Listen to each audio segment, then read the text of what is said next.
we express it culturally might differ. Now, you differ on this, though, because I know, Germaine, you said earlier that you've been criticised for not condemning female genital mutilation. Well, the UN, not the most courageous organisation in the world, doesn't say mutilation anymore. It says cutting, but I think that's fair enough.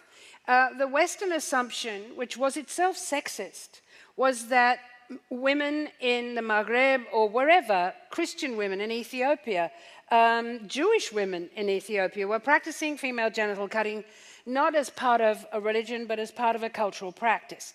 Now, if you actually go into it, you discover that in many cases the real reason for doing it is cosmetic, which sounds bizarre because you would think, why does it look any better that way than it did that way? But instead now we come back to our own culture. And we have women in California who are having injections of adipose tissue into the walls of their vagina because it's considered to be too baggy. I mean, for goodness sake.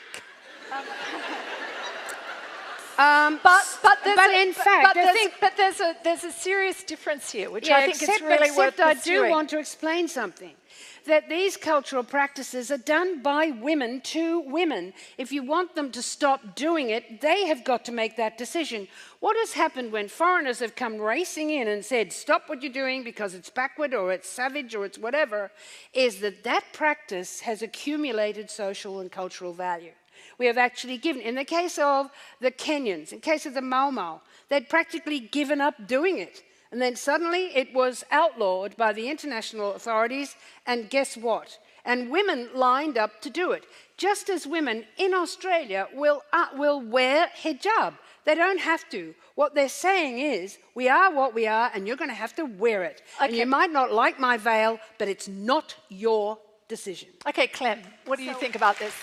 Yeah, I want to get a comment from Clem first. Yeah, I think we have to be really careful as feminists who access a certain level of privilege as being white Western feminists, as Naomi was saying earlier today, not to fall into this trap of being this superhero feminist that swoops in and solves these problems for these poor women who have no idea how bad it is for them, that we see through this prism of Western feminism.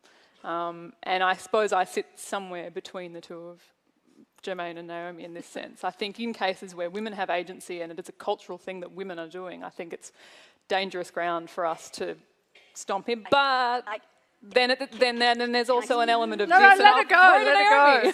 So I'm a mom, and with all due respect, Germaine, it's not cosmetic. They cut the clitoris off. Why do they do that? And women have several, I've just written a book about the vagina. Women have several sexual centers. One of them is the clitoris. And when they cut it, they do it because they see women as having inordinate sex drive, which we do when we're properly handled, yes. And so they cut one of the nerve centers off so that to restrain women's sexual appetite.